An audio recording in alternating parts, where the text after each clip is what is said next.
Well, good morning, ladies and gentlemen. As you can see, we are not at Lucore Automotive. We are actually at DEI. You recognize these guys from Hot Rod Power Tour. They helped me tame the heat of the AMC and the Pontiac. And it's time to do more of that because I did a little bit of a rough and dirty job on wrapping headers on the Pontiac because I was up against the time crunch and needed to get that car done. However, it's now time to upgrade the Pontiac or the AMC to some long tube headers, take off those smog era exhaust manifolds and free up that exhaust. So I reached out to Mike and he is willing to give us an actual how-to, the proper way of how to do header wrap. So today we're up here with them and we're going to be going through the entire process of how to do this the right way. So if you're interested, stay tuned. Should be educational, probably a little entertaining. All right, Mike. So, number one thing is have a plan. Correct. Because this doesn't always go, there's not like a step one, step two, step three. This is always different. It's different for each header that you do. The reason being is when you look at the tubes, each header's got different bends in it. The tubes are closer, farther apart on some tubes. It really depends on what application, but there's no 1-2 set of headers that are the same, even for the same application. Right. So what you want to do is take a few minutes before you start and look the header over and make a game plan on how you're going to do it. And that'll get you the best looking wrap at the end of the day and a solid job.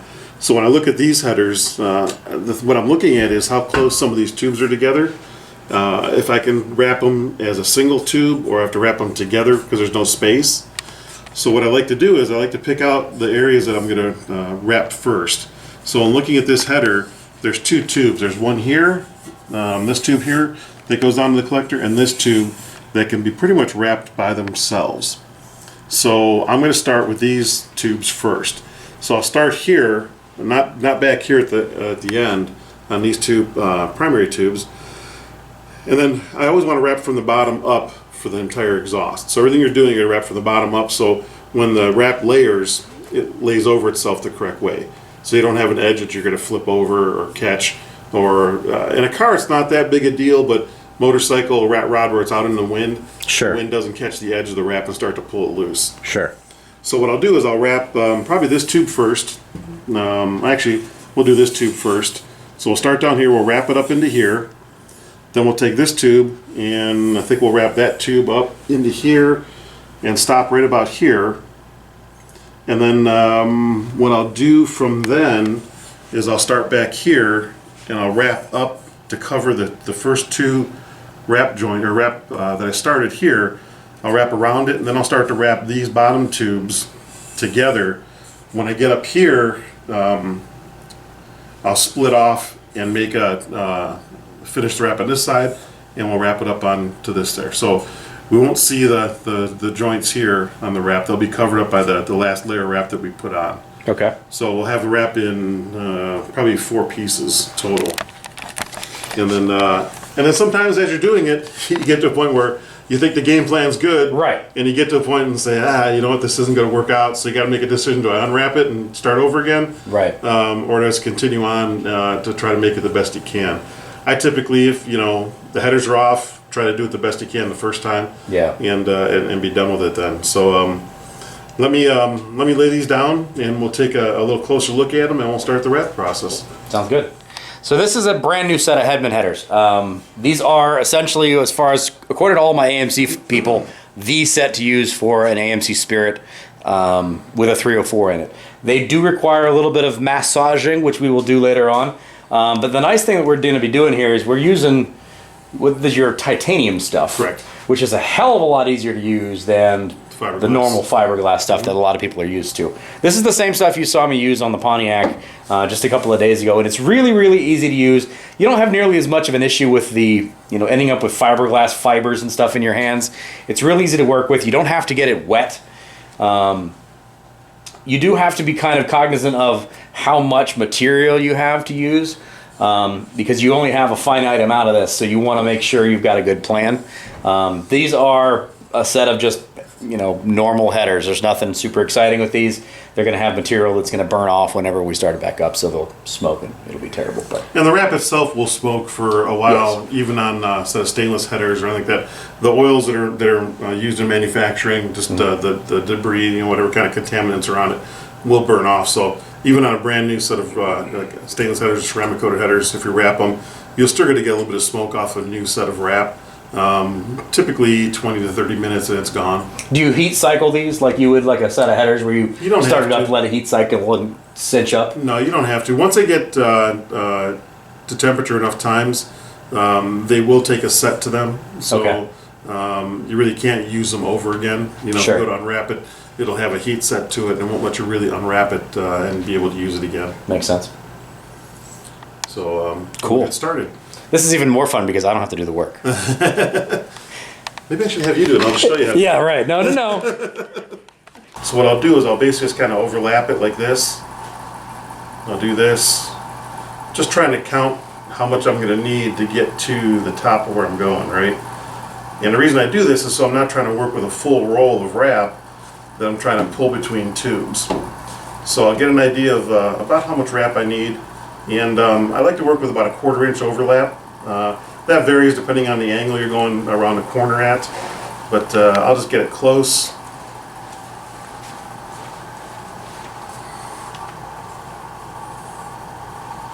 Like that. And I'll usually give myself just a little bit extra, so somewhere around here, and that gives me a little bit of room for error. So I'll cut it, just like that. So now what I'll do is I'll roll this up. Again, this is all just to make it easier to work with as I start to wrap the pipe.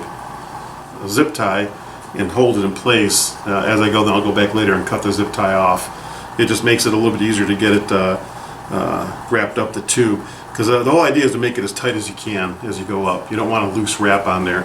The loose wrap will tend to flap and it'll start to work its way down and it'll look bad at the end of the day.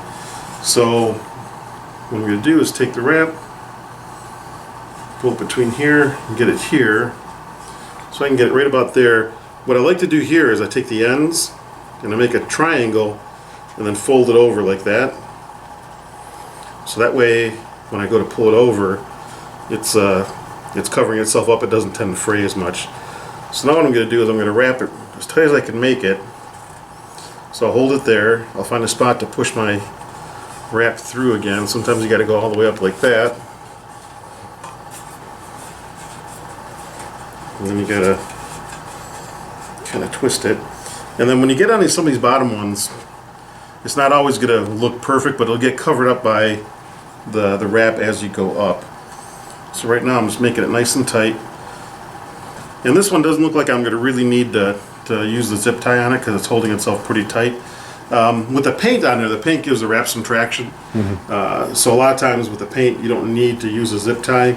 If it was a polished stainless header, ceramic coated, it's real slippery, then you need to go to the ties to get it to happen. So I did notice, now that you mentioned that, the set of Pontiac headers I did, they are ceramic coated headers. Correct. And they are definitely, there's not a lot of gription on those things. It wanted to slide a lot. So trying to hold the tension on it while also increasing the wrap was a little bit tricky. Yep. Now you also have a spray, right, that you can use. We can. Kind of a binding agent. Yeah, it's a high temperature silicone based paint, really is what it is. It's a coating, and then that'll give you, if you're doing a set of headers, you can put that on there, and that'll give you some traction to put it on.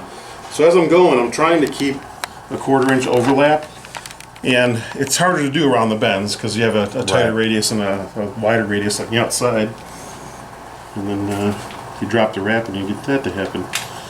So not a big deal though. Just pull it through. And again, I'm always keeping tension on it. I don't ever want to let off on the tension because that's when you starts to flail around on you. So as I go around. As somebody who failed with that on the Pontiac, can confirm, keep tension. Because then you get to start over again. This is a pretty time-intensive process, too. It is. So usually a set of headers is going to take you 2 to 3 hours to do, even when you're doing it, with a plan. I think when I did my Pontiac headers, I was more on the lines of the 2 hour side of things, and it was much less with a plan. I did end up with almost exactly the amount of material I needed, but that was more just pure dumb luck than planning. The nice thing here is they give you a lot of material to work with. So if you go through this and you get it done, and it's not quite exactly how you want, you can add material to it, or you can rewrap it however you need to. Because once it's on here, it's not like with the wet stuff where it's basically setting as you're wrapping it. Correct, yeah. This can be taken back off and redone. This also has a much better heat capacity than the fiberglass stuff does as well. It does, yes. This will take about 400 degrees more temperature than the glass will. Which is not a real big deal for me being an NA car, but if I was a nitrous or turbo or supercharged application, literally everybody we have that comes in the shop that has a turbocharged LS, essentially, has this exact same wrap put on it. Because it, keeps you from melting, but it also directs the heat, keeps it in the pipe, and gets it out of the car. So you get actually some beneficial on the efficiency side of things. It also doesn't cook your driver and your passenger.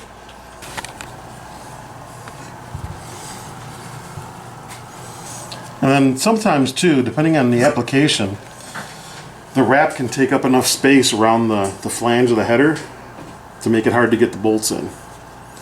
So sometimes you'll stop a little short, so you may not cover it exactly, because if you go up to here and you put the wrap there, you may not be able to get the bolt in.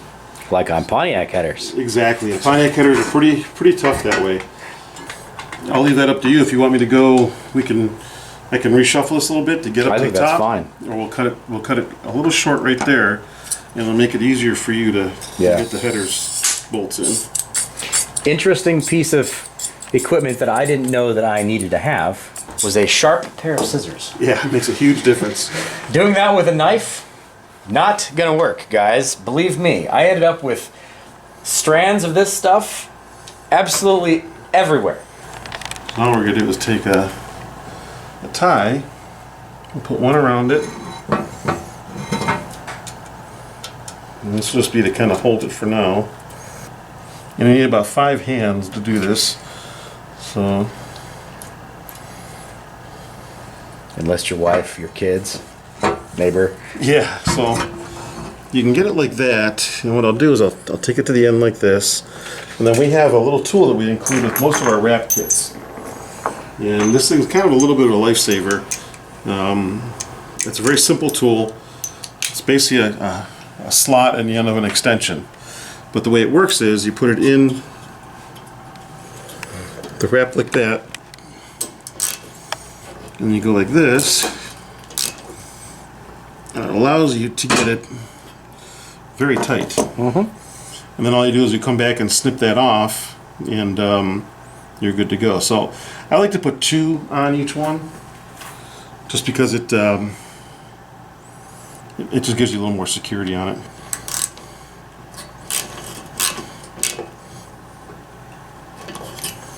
So that's basically 1 tube done.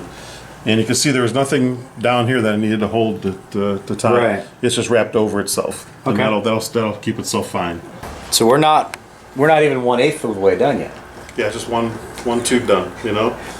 Most of one tube done. Yeah. This is a process, guys. Don't shortchange yourselves. This is an afternoon thing. It's an afternoon deal. Yeah. Take your time. You take your time, you'll get better results. Yeah, absolutely. So, and this stuff is not unbelievably expensive, but it's also not super cheap. right. And you don't want to waste this. You want to do this right. You want to do it the first time, and you do it when it's off the car. Depending on your application, it can be a major pain in the neck to get them back off the car if you don't do it correctly the first time. Yeah. Like if it's on a Pontiac, for instance, and it takes 6 hours to remove your headers off the car.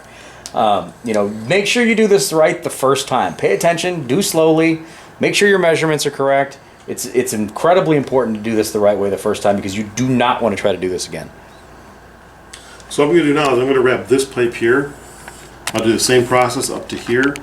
when I get up to here, I'm going to try to wrap it up just like I did here, leave a little bit of space. Actually, what I may do, I'm changing my mind on it. I was looking at it. So we'll probably wrap this pipe up to here. Sure. And then once we get to here, even though this is a bigger gap, I'll probably wrap these two together up to here and finish these together. Okay. The reason why is there's not enough gap in there to get 2 wraps of header in there. Sure. Wrap in there. And what'll happen is, if I wrap these 2 up to here, then when I come up and we only have this part of the pipe covered, I'll start back here, come all the way up, and then I'll take this pipe. These 2 will wrap together, it'll split into one, and then go off to here. And I think that's probably the best way of doing this header, mainly because there's just no room to get the wrap in between the tubes. So you're going to have to do some of them together.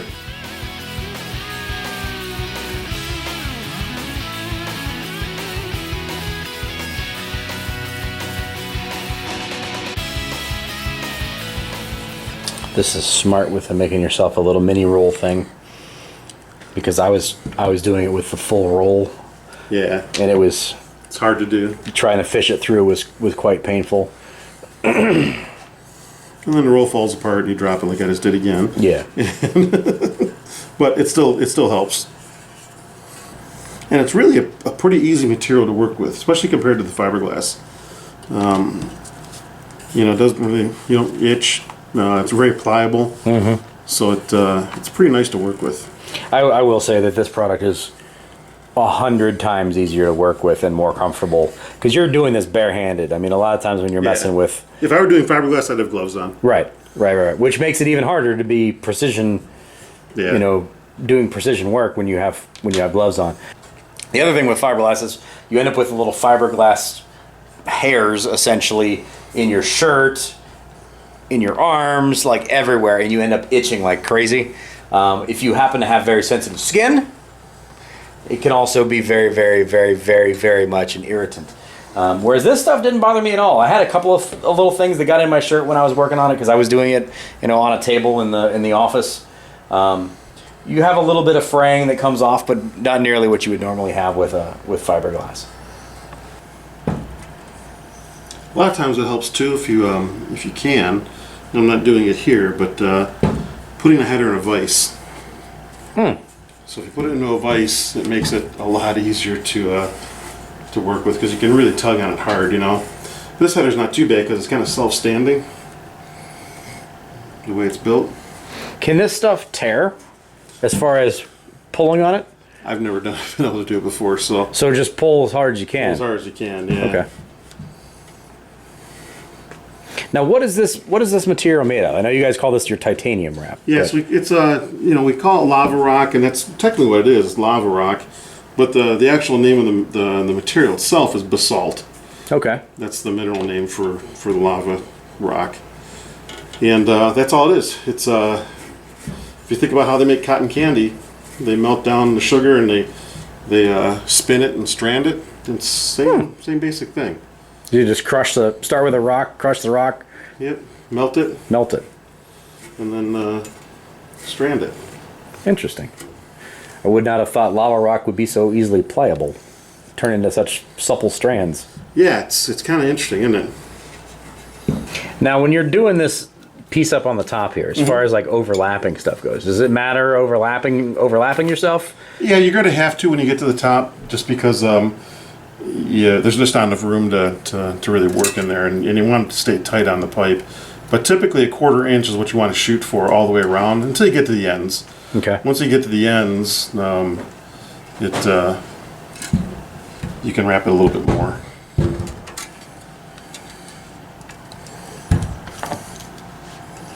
And we'll go back and cut these off later.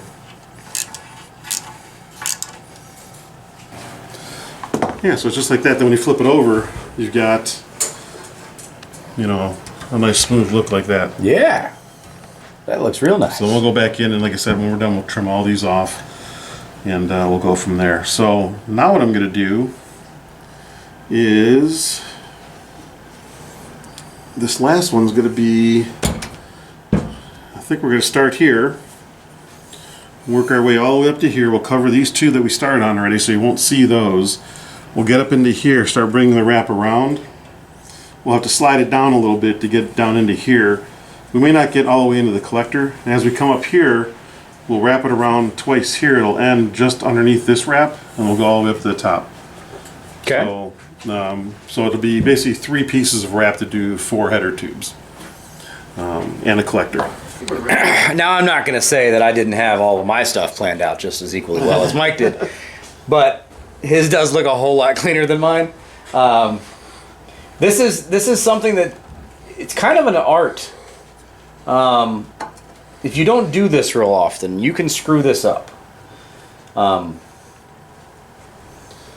Screwed this up. There's a lot of thinking to this. You want to make sure you do this correctly the first time, because when you start cutting this stuff off, if you end up chunking out little pieces and you end up running yourself short, you can end up in a kind of a rough situation. Yeah, it's not a hard job. It's just you got to take your time, take it slow, and you'll get a nice job out of it if you do that. And again, think about it before you start wrapping. So just even like this, I ended up having to use ties here to hold those. So I ended up. I mean, I was already at this point in time. I'd already used half the, twice as many ties as you. Yeah. So it again, in the case of this header with the paint on it versus a ceramic coated header like what you had, it's a little easier because the paint gives the wrap some traction when you're wrapping it around there. That's what I'll blame it on. Definitely. Yeah. When you're doing polished stainless or ceramic coated, sometimes you need a third hand to hold things in place. Undo this roll. So here's the part that you can make a decision on. You can try to measure this out to get just what you need and take it off the roll and have maybe 5-10 feet left, 5 feet left, or you can just unravel this whole thing, do your wrap all the way up, and then you may have 10 feet left. Gotcha. So if you cut it now, you may end up cutting it too short, or you may end up cutting it where you could have had a longer piece left over. A little more work to deal with the larger piece, but at the end of the day, when you're done wrapping it, you'll have more wrap left over to use somewhere else. So basically that's what I'm doing. I'm gonna just unrolling this whole wrap so I can get it without the core, and we'll start that way. All right. Great. Okay, so we're gonna start on the second tube. So again, same process. I'm going to fold the end over in a little triangle, kind of fold it over, and then we'll just loop it around like this, get it up in there tight, like that, and we'll just start the whole process over again. So again, it's a matter of keeping tension on everything.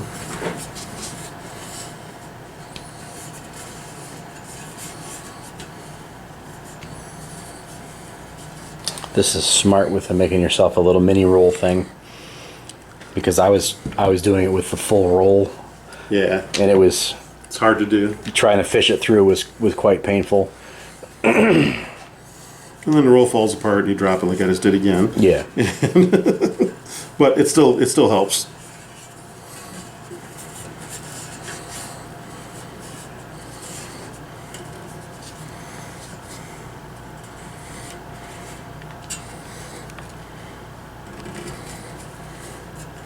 And it's really a pretty easy material to work with, especially compared to the fiberglass. It doesn't really, you don't itch. It's very pliable. So it's pretty nice to work with. I will say that this product is 100 times easier to work with and more comfortable, because you're doing this barehanded. I mean, a lot of times when you're messing with... If I were doing fiberglass, I'd have gloves on. Right. Which makes it even harder to be precision, doing precision work when you have gloves on. The other thing with fiberglass is you end up with little fiberglass hairs essentially in your shirt, in your arms, like everywhere, and you end up itching like crazy. If you happen to have very sensitive skin, it can also be very, very, very, very, very much an irritant. Whereas this stuff didn't bother me at all. I had a couple of little things that got in my shirt when I was working on it, because I was doing it, on a table in the office. You have a little bit of fraying that comes off, but not nearly what you would normally have with fiberglass.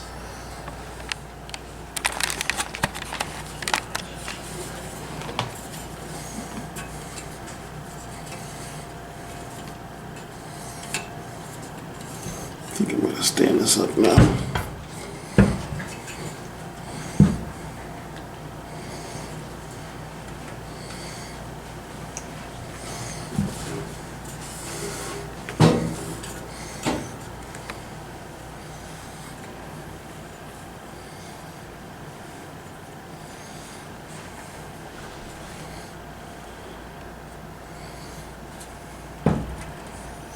A lot of times it helps too if you can.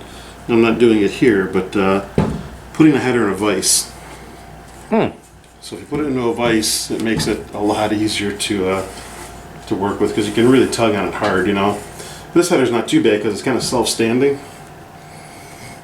the way it's built. Can this stuff tear as far as pulling on it? I've never been able to do it before, so. So just pull as hard as you can. As hard as you can, yeah. Okay.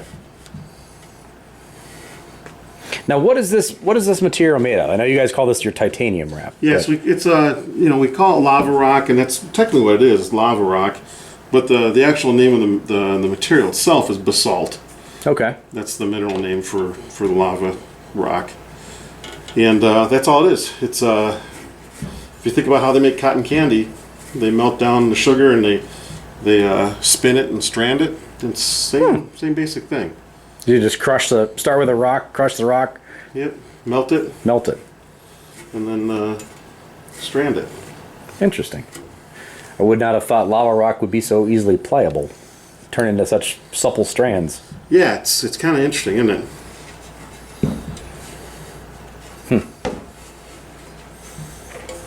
Guess if it's good enough for lava, it's good enough for me. Good enough for you. It's something.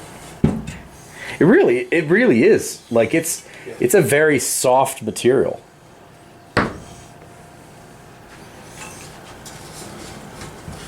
And different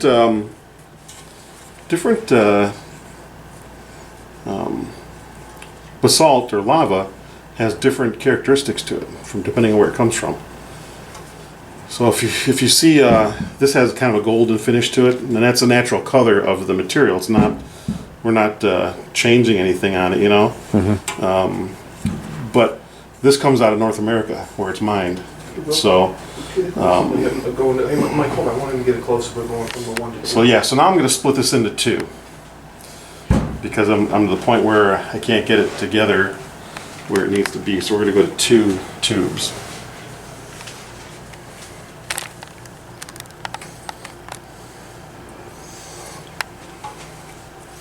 And sometimes it's not bad to have a friend around either when you're doing this. So, you know. Borrow a finger. Yeah, you know. It's like, hey, stick a finger there for me. Show me your finger, you know.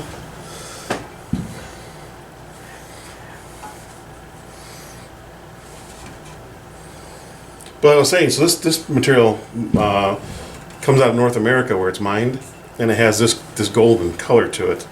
Some of the stuff that you'll get out of the eastern part of the world will have a greenish tint to it.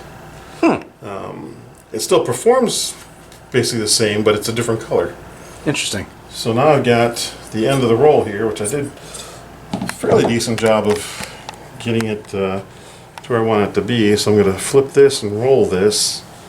The other thing that happens when you do this, when you roll it like this, it builds up a little bit of a wrap underneath it.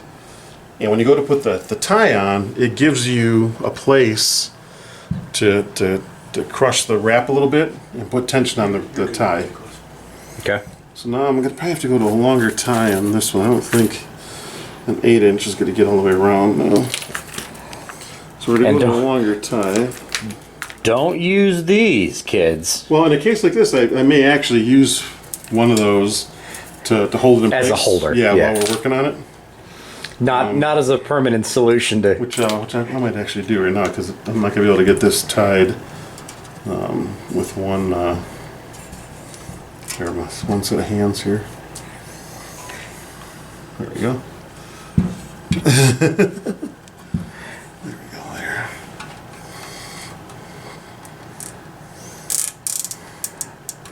There, so that's in place. Now I can take and work a little easier with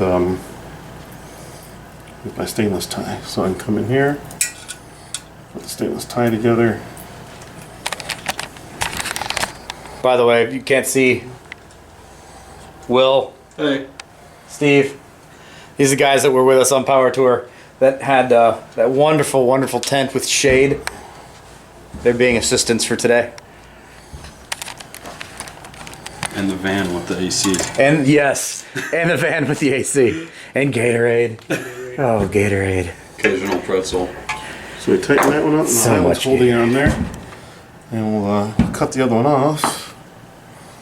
When you cut this off, be careful not to cut through the wrap.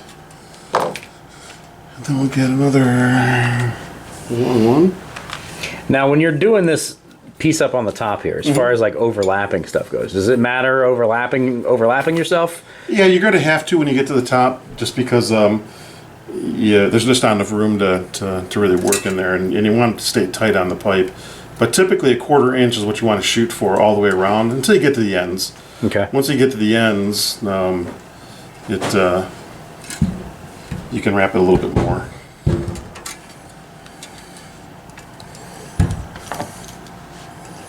And we'll go back and cut these off later.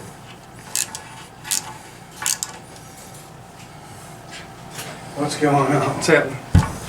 So, yeah, so it's just like that. Then when you flip it over, you've got, you know, a nice smooth look like that. Yeah. That looks real nice. So we'll go back in, and like I said, when we're done, we'll trim all these off, and we'll go from there. So now what I'm going to do is, this last one's going to be, I think we're going to start here, work our way all the way up to here. We'll cover these two that we started on already, so you won't see those. We'll get up into here, start bringing the wrap around. We'll have to slide it down a little bit to get down into here. We may not get all the way into the collector, and as we come up here, we'll wrap it around twice here. It'll end just underneath this wrap, and we'll go all the way up to the top. Okay. So it'll be basically 3 pieces of wrap to do 4 header tubes, and a collector. So now I'm not going to say that I didn't have all of my stuff planned out just as equally well as Mike did, but his does look a whole lot cleaner than mine. This is something that it's kind of an art. If you don't do this real often, you can screw this up. Screw this up. There's a lot of thinking to this. You want to make sure you do this correctly the first time, because when you start cutting this stuff off, if you end up chunking out little pieces and you end up running yourself short, you can end up in a kind of a rough situation. yeah, it's not a hard job. It's just you got to take your time, take it slow, and you'll get a nice job out of it if you do that. And again, think about it before you start wrapping. So just Even like this, I ended up having to use ties here to hold those. So I ended up. I mean, I was already at this point in time. I'd already used half the, twice as many ties as you have. Yeah. So it again, in in the case of this header with the paint on it versus a ceramic coated header like what you had, it's a little easier because the paint gives the wrap some traction when you're wrapping it around there. That's what I'll blame it on. Definitely. Yeah. When you're doing polished stainless or ceramic coated, sometimes you need a third hand to hold things in place. So so now we're going to start here. We'll wrap over the collector. We're going to come up to this point here, and we're going to work our way all the way up to the top. And I may have to undo this roll. So here's the part that you can make a decision on. You can try to measure this out to get just what you need, and take it off the roll and have maybe 5-10 feet left, 5 feet left, or you can just unravel this whole thing. Do your wrap all the way up, and then you may have 10 feet left. Gotcha. So if you cut it now, you may end up cutting it too short, or you may end up cutting it where you could have had a longer piece left over. A little more work to deal with the larger piece, but at the end of the day, when you're done wrapping it, you'll have a more wrap left over to use somewhere else. So basically that's what I'm doing. I'm gonna just unrolling this whole wrap so I can get it without the core. And we'll start that way. Yeah, just again, it makes it easier to pull it up through.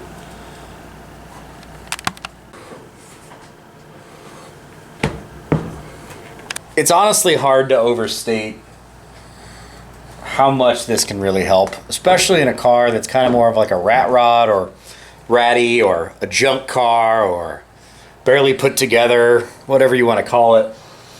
When you're running, especially like what we did with Power Tour, and you're in ambient temperatures that are 100 degrees, and then you also have several hundred degrees tied up in your exhaust, when that stuff's underneath your feet, it's amazing how much of a pain in the neck that is.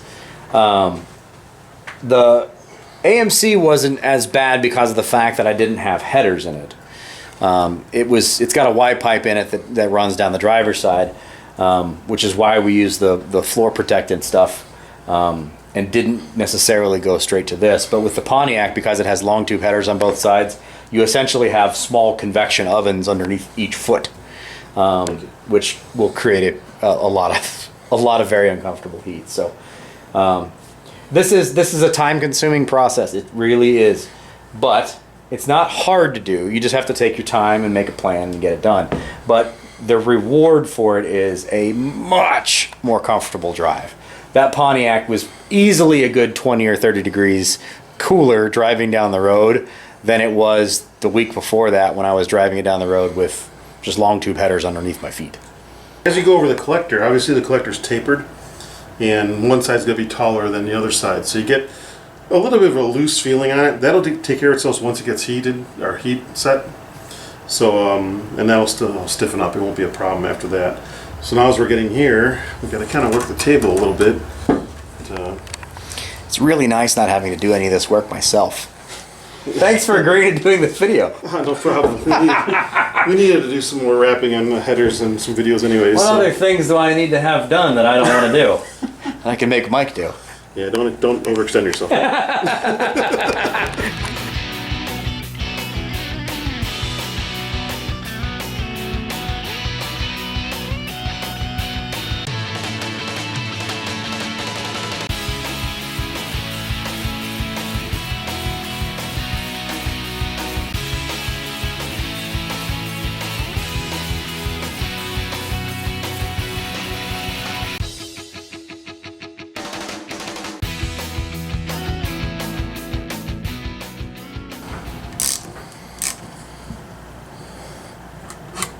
And there you go. One set of headers. That looks most excellent, sir.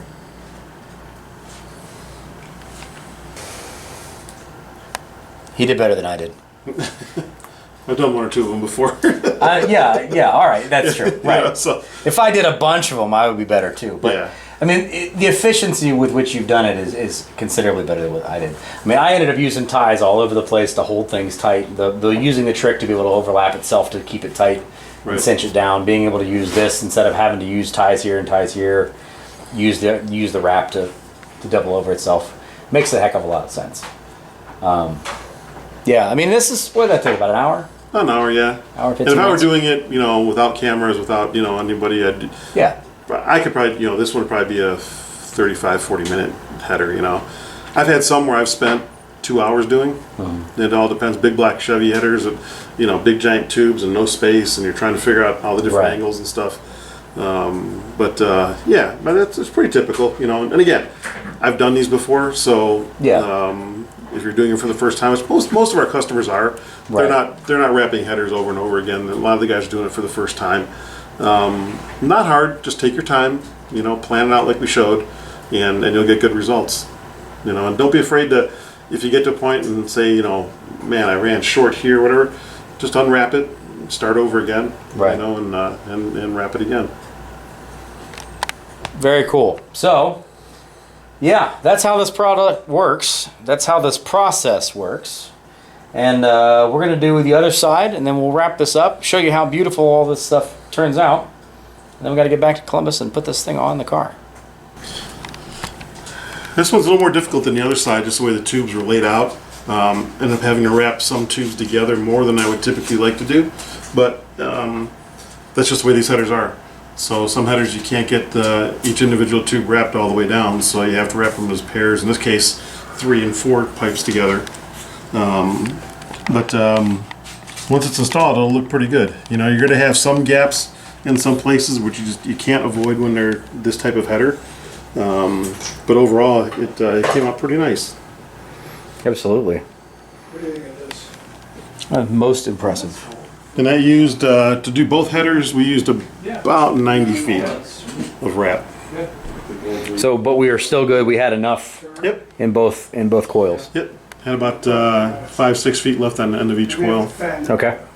So, so basically 50 feet per header. Maybe not. So if you're doing a big block Chevy, bigger primary tubes, longer tubes, you know, typically they have enough space between them. You don't have to wrap them like this, so you're still okay with 50 feet, you know, per header. This uses up a lot more wrap when you're doing it this way. Sure. So, but if you got a big set of headers, you know, maybe pick up an extra 25 feet would be advisable. Now, do you need you don't need a clamp at this end? No. Because you've tightened it from... Yep. Okay. Then once the heat sets, it'll be fine. Cool. Good to know, because I totally ended up using one down here, too. Yeah, I mean, you can. It depends what you want to do. Yeah, hour and 20 minutes. Yeah. So, all told, you're 2.5 hours in. Yep. And that's about normal. Whew, man, I worked hard today. Very, very worthwhile investment, to be honest with you guys, especially if you're somebody that's running, like I said, something in a rat rod, something that doesn't have a lot of heat shielding in it, something that does, if you don't have a lot of things that are separating you from the heat creation, this is definitely money and time well spent. Obviously, you have all the other things that you can use as well, as far as like heat shielding and that kind of stuff. That's definitely very well worth the money. But huge benefit to running wrapped headers. It just takes time. You know, take your time, make a plan, start working. Did you guys have fun? Anyway. I know I did. So thank you very much to Mike, to all the guys here at DEI for helping out, for helping us on the power tour situation, for everything. We've been incredibly impressed with their products. It probably helped save Jim and I's life. The ambient temperature inside both those cars was so much more comfortable. I mean, it was still terrible, but it was so much more comfortable than what we. And you know, if we would have had time to install them underneath the car, Yeah. and do it the right, Which we will probably do. Much better result. Yeah, So we will probably end up doing that same stuff underneath the car, in between the exhaust and the body, the way it's supposed to be used. Yeah, when you put the new transmission in the Pontiac. Yeah. Thanks. So anyway, there you go. There's your how-to video on how to properly do header wrap. Thanks very much to the DEI guys, as I said. We do not do a whole lot of this how-to stuff, but this was important enough that we wanted to be able to bring this up. And I did a reasonably good job, but not nearly as professional as this is. So we wanted to give you guys a real breakdown of how it works. A little plug for us, if you don't mind. Yeah. We'll be at Good Guys in Columbus in a few weeks. So if anybody has any questions, wants to talk to us about any of the products, stop down. We'll be more than happy to talk to you and show you what we have. Absolutely. You'll see us at Good Guys too, because it's in our backyard, and we always go to Good Guys. So hopefully you guys have enjoyed this. Thanks for watching. Like, comment, subscribe, all that kind of fun stuff. If you have any questions for these guys, do not ask me. Call them. But great guys, great group of guys. They've done a lot for us, and we very much enjoy their products. So thanks for being here, guys. We'll see you on the next one. I got to get back to Columbus and get these on the 1979 AMX, because I have to be at Edgewater Motorsports Park in Cincinnati, Ohio with that AMX Friday. Lots to do between now and then. We'll see you. Take care. So this Razor has a real heat problem with, when you ride it, it gets extremely hot inside. So we pull it apart, we 3D scan, so we can 3D scan the panels on the inside. And then from there, we make that into templates that we can cut on either the water jet or the flash cutter. So this is a new kit we're coming out with. If you look inside, you'll see these are black shields that we're fitting in here now for the kit. These are all cut. So we'll take this tunnel, and these are shields that go inside the tunnel. So that tunnel will come out, we'll fit those inside the tunnel and make the tunnel, because the motor's in the back but the radiator's in the front. Sure. The coolant lines run through the tunnel. Sure. So when you're inside this thing, it gets toasty, you know? Sure. And you've got a turbocharger right there, you know? So Yeah. you're basically sitting on your turbo. And So these things basically don't come with any heat shielding whatsoever. not much of anything now. Wow. Very little. And you know, we'll put temperature probes. When this thing came in, we outfitted it with temperature probes. We'll run it and we'll find out where the hot spots are at. Sure. You know, we get temperatures in this area right here approaching 200 degrees right on your back, right behind the seat. Nice. So imagine riding around on a 100-degree day with 200 Yeah. plus degrees, you know, at your back. It gets pretty sweaty inside one of these. For sure. So, yeah, so we're you know, we're not just automotive. We're into a lot of different things. That makes a ton of sense. And this stuff is really lightweight too. Like it doesn't add No. a lot of weight to your car. A lot of that's what Nope.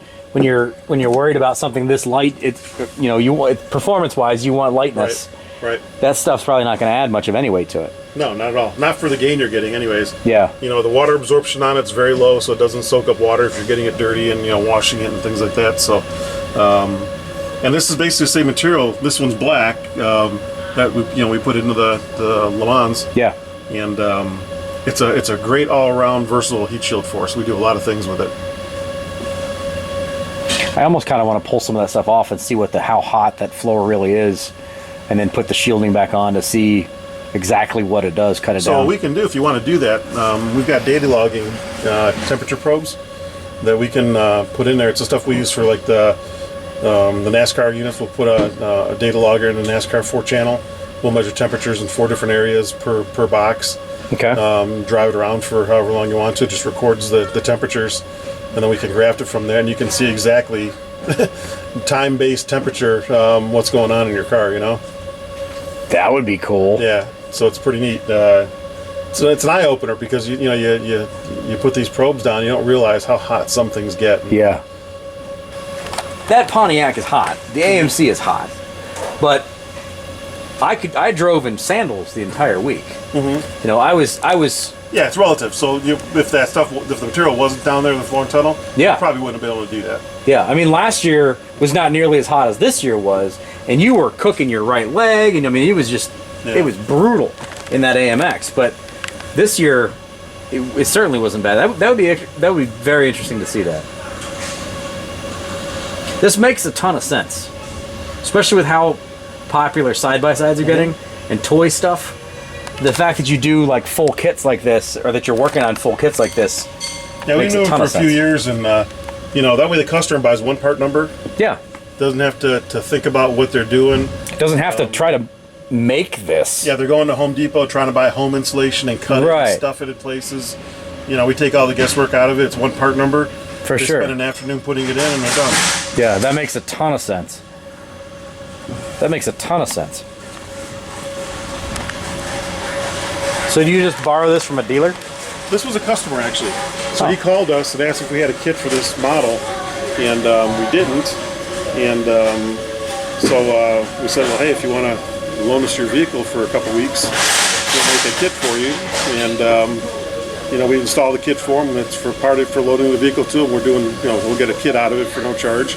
We Sure. do the install on it, and he gets a kit, and then we have a kit that we can go to market with. Very Yeah, cool. this guy brought this down. I believe this guy's from Michigan. Drove it down from Michigan to drop it off for us, you know. And we can typically turn them around within a 2-week period. Get them in and out.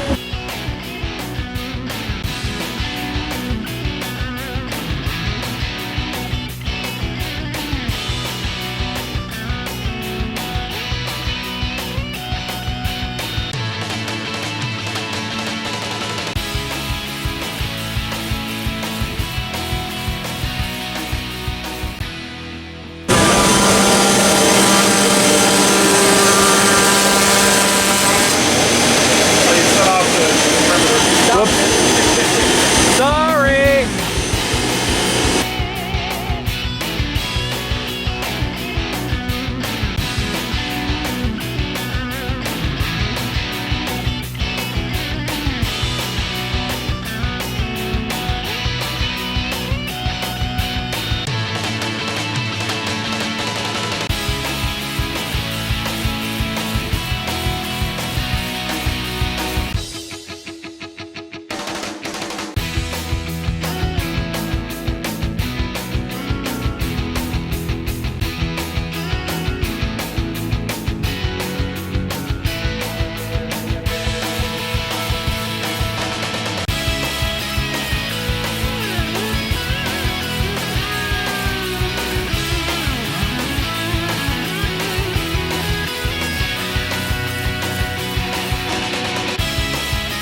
fenders on it.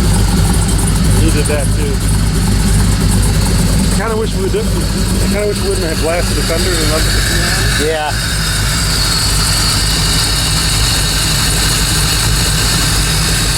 Sounds pretty healthy. Yeah. Well, we added a little extra content there because Mike was nice enough to give us a little tour of what they do here at DEI. Very, very cool. Really glad to see how much made in America stuff is in this place. Mike was saying they do like 95% of everything they make is made here in the US, and even the stuff that they don't make that's made for them is made in the US, so that's a good thing. Sir? Oh, thank you. Always appreciate it. No problem. Have a safe trip back. So, you know who these guys are? DEI. If you're in the Columbus area, they will be at the Good Guys show, which is in like 3 weeks, Something like that, I yeah. think. If you don't know the Good Guys show, don't worry. We'll go.